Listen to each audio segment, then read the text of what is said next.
really. Only 50. But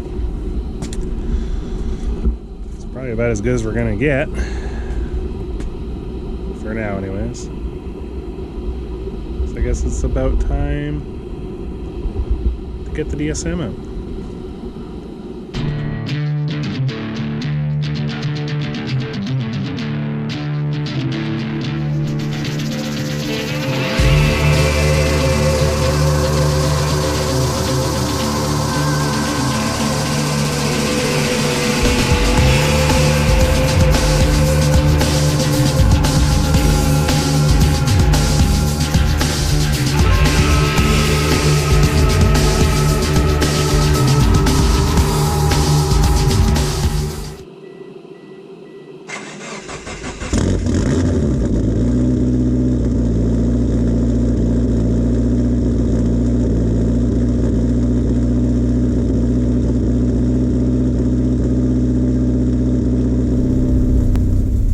So it is May 4th, and I guess this is about as good as the weather's gonna get.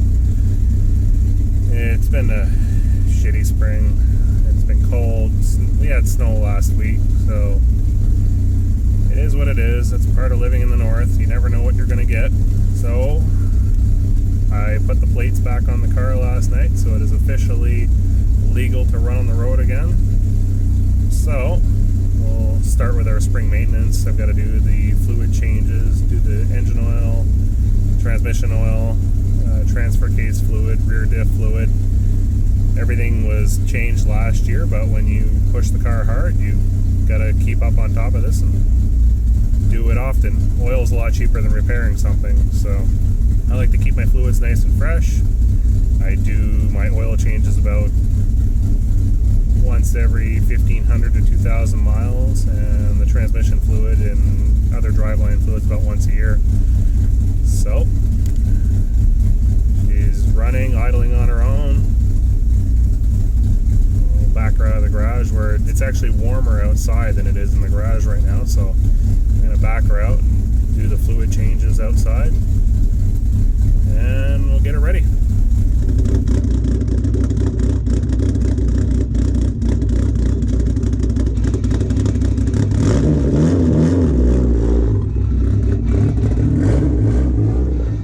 Was the winter that nobody thought would ever end. Here it is, May 4th, and it's still looks crappy out, but it's gonna get better. I have faith. It's gonna get better. Technically, the first races of the season are in a couple weeks, weather permitting. So it's about time to get some work done on this. So I haven't done anything other than take it out of the garage once and blow the dust off of it, but it's time to do the drivetrain fluids, time to do the engine oil filter, probably should do the fuel filter as well, and get her ready for some action. Still pretty dirty, got all the dust on it from the garage over the winter. We'll take care of that. First thing first, we'll get her jacked up, get some fresh fluids in her so she's happy. Maybe take a little cruise, see how things are doing. And if all goes well, we'll get some racing in this season.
Now while I wait for that to drain, I'll talk about what I like to run in the car.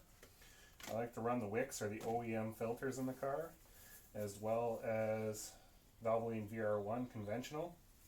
I don't feel this motor that's built in 1990 really needs the synthetic. The conventional oils today are far better than the synthetics were back in the day, and it's never caused me any issue and saves a lot of money, given that I change the fluid every 2,000 miles or so. Now there's a lot of debate on what weight of oil you should run in your car. There's a lot of people who say go straight to 20W50. Some people say no, that's way too thick. And if you do have an engine builder, yeah, you should probably listen to their advice. But if you're doing it on your own, my suggestion would be to run something with a high zinc content, like the VR1, and run whatever weight you need to get the appropriate oil pressure. Ideally, you want about 10 to 20 psi on idle when the car is warmed up, and about 10 psi per 1000 RPM.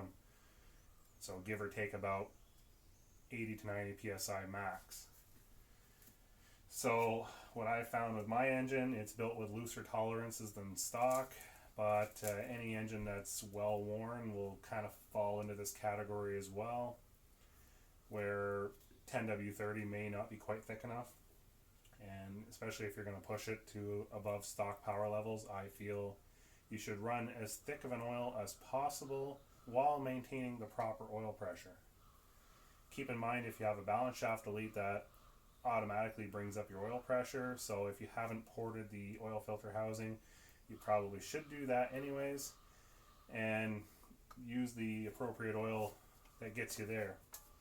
So what I've found works well with my car is 3 quarts of 20W50 VR1, and I mix it in with 2 quarts of 10W30.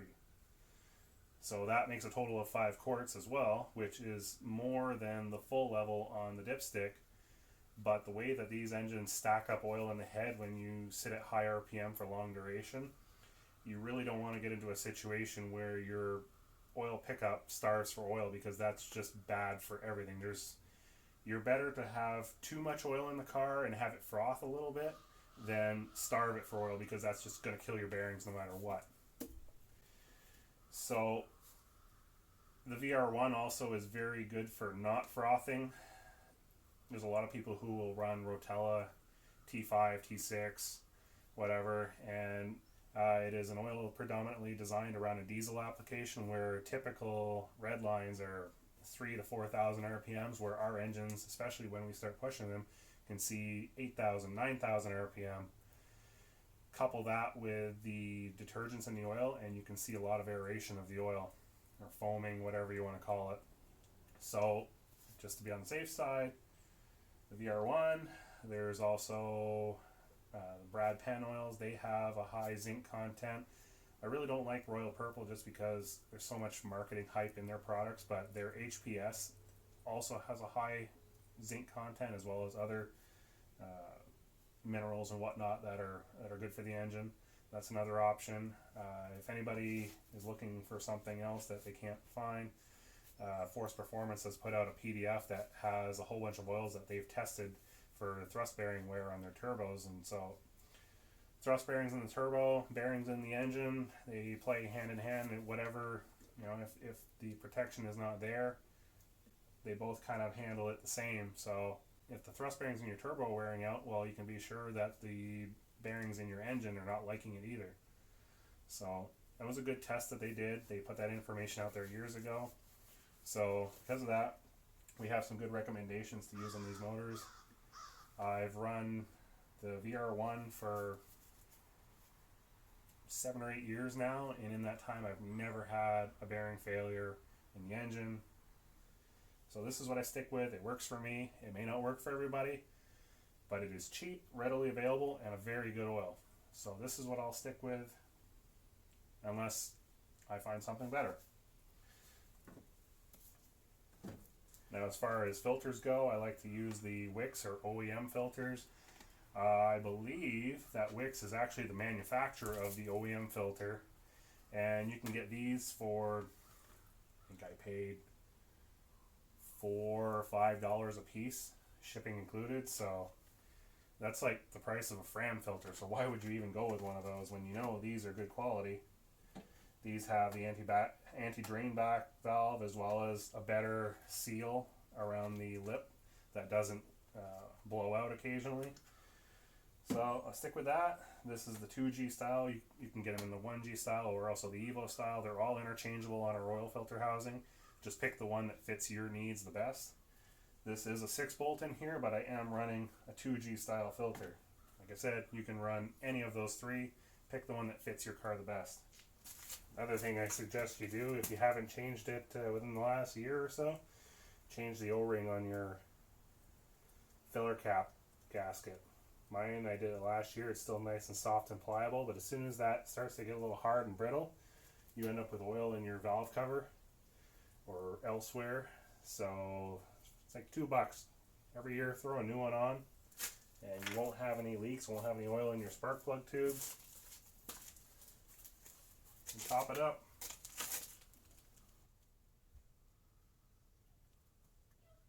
Use it here. Just right down there.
There are 5 full quarts of oil in there.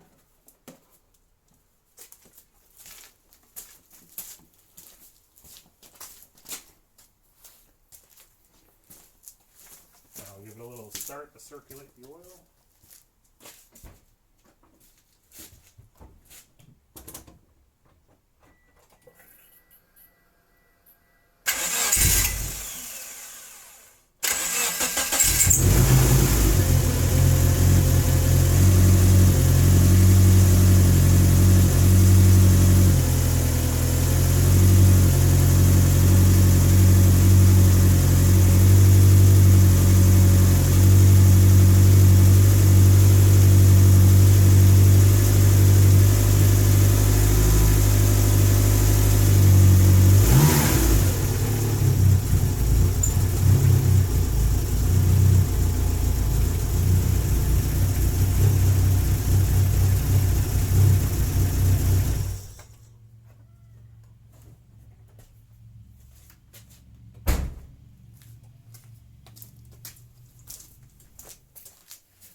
Alright, we got our engine oil change, new filter, engine is ready to go. Gotta check the coolant, and I won't do it quite yet, but in the summertime I run distilled water and water wetter. But with the weather around here, I'm still not 100% sure if it's not going to freeze at night, so I'm going to leave the coolant in it for now. That'll be another day, but it's a simple coolant flush. So the next thing on the list is drivetrain fluids. So this is not a one-size-fits-all for everybody. It's going to depend on what power level you're at, and obviously what transmission you run too. If you're an auto guy, what I have to recommend for you here, don't take my advice, because stick shift life, I don't have personal experience with, so I don't want to give anybody bad advice. So if you're an auto guy, don't look somewhere else. Sorry. But if you're a manual guy, you're running the turbo all-wheel drive or front-wheel drive transmission, what I run or what I suggest will probably work out for you as well. Now, like I said, because different power levels require different fluids, and different fluids have different viscosities and different wear protection, it's not a one size fits all. Now, you can run a thicker oil to get more gear protection, but you're also going to suffer on shifting a little bit. So it's like trying to find the happy medium between your best shift quality and the best gear protection. And sometimes one has to become more important than the other. So you'll have to play it by your goals and your needs. Now, in my car, I'm over 500 wheel horsepower on OEM gears, so it needs a lot of protection for the gears. So unfortunately, the shift quality has to suffer a little bit because of that. Now, my choice for the transmission, as well as many other high horsepower guys, is the Redline 75W40NS full synthetic gear oil. It's not the best shifting oil out there, but it is the best as far as gear protection goes, and that is the weak point in this transmission. For guys that are up to, say, 400 or 450 wheel horsepower, maybe even up to 500, I would highly suggest the Motul, whatever. I should be able to say that. It's a French company. I would suggest the Motul Gear 300 75W90. It probably has the best gear protection, film strength, and shifting characteristics of any oil I've ever run. But it does come with its weaknesses, and once you get over 500 wheel horsepower, I think I needed a little bit more, so I decided to go with the 75W40NS from Redline, as per a few other high horsepower guys that suggested it to me, and it has done well. I've been running this since I built my transmission, and I haven't had any failures at all. And as you know, if you've watched my channel, the car has run many 10-second passes, cut 152 60 foots, and it just does the job that I need. A lot of guys will say that they've run Redline MT90 or MT85 or MTL, or a mix of the MT90 and MTL. Its film strength is just not high enough for my application. I did run the MT90 when I was more or less stock-ish power, we'll say 350 horsepower, and it's good for that level. But when it gets to this level, you have to bite the bullet and take an oil that doesn't shift quite as easy, but it's going to provide the gear protection that you need, because if your gears don't survive, how fast you can shift doesn't matter. My suggestion for anybody who's stock power to, let's say, 450 wheel horsepower would be the Motul Gear 375W90. It's going to give you the best shift characteristics and the best gear protection and film strength in that power level. It's a little more expensive than the MT90, but I feel the added cost is worth it. It is a better product, and it does provide more film strength than the MT90. So that about covers the transmission. And you'll need about 3. You'll have to buy 3 of these, and you'll use about 2.5, if I remember correctly, 2 3/4, somewhere around there. Now for the transfer case and rear diff, my suggestion would be the Redline Heavy Shockproof. This will work fine for pretty much everybody in all power levels. It's kind of been the go-to for the DSM guys for a long time. It just works unless you're in a cold climate. Yes, I'm in a cold climate here, but I don't run the car in the winter, so this is fine. If you drive the car below, let's say 40 degrees, roughly 5-ish Celsius, then I would go with a lightweight shockproof. So if you're like me and you don't drive the car when it's freezing out, just stick to the heavyweight shockproof in the rear diff and transfer case. Fill them to the level hole, and that's pretty much all it is for them. And when you pull out the drain plugs on the rear diff and the transfer case, check the magnet on the plug for any particles or any signs of abnormal wear. If there's something in the fluid, it's going to be stuck to the magnet on it. If you don't see anything, drain it, top it up, and have fun with it. So I've got my engine oil done, so I will take a stab at doing these right now. So the transfer case takes about half a quart, and the rear diff is about 3/4 of a quart, if I remember correctly. So you'll need 2 quarts of the Redline heavy or lightweight, depending on your application.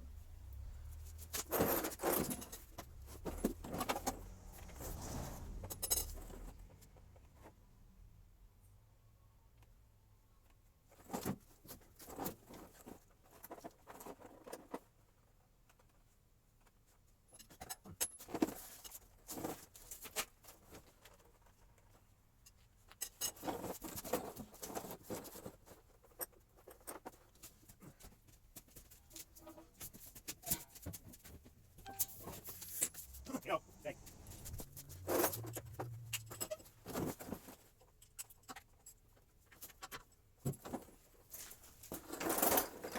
Now when it comes time to put the fluid in the transmission, I use one of these fluid transfer pumps. So you're able to stick this end right in the bottle and suck up whichever fluid it is you want, and put the other end into the transfer case or transmission. Just keep pumping it until you're full to the hole.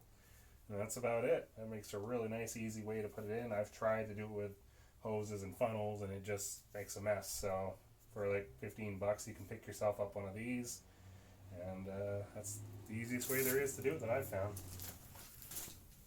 Alright, so transmission and transfer case fluid are all in. I didn't film that. I don't think you want to see me there pumping on a jug. If you do, there's other websites for that. Anyways, that's done. I made a mistake and didn't order enough heavy shock proof, so I can't do the rear diff today, so that we'll have to wait for another day, but it'll be fine to drive around in the meantime. So even after 11 years, I still make mistakes.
Doesn't polish up too bad for 22 years old.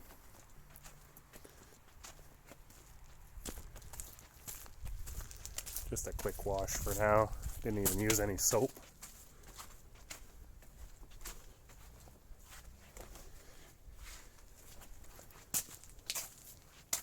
Yeah, we'll be getting to that.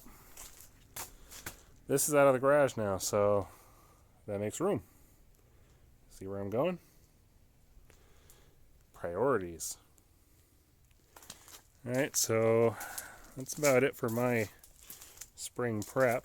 Like I said, I've still got the rear diff to do. I've got to check the brake and clutch fluid, check the air pressure in the tires, check the coolant, change it out to water wetter and distilled water when it gets a little warmer out. But that's about it. Oh, and a fresh set of spark plugs, which I've ordered plenty extra of this year, so people can borrow them from me. Oh well, I don't care. I like helping people out. If I can give somebody a fresh set of plugs and it gets them on their way and gets them closer to their goal, hey, that's great. It's only $10. So that's about it for today. Now that it's out, things are going to start happening, so stay tuned.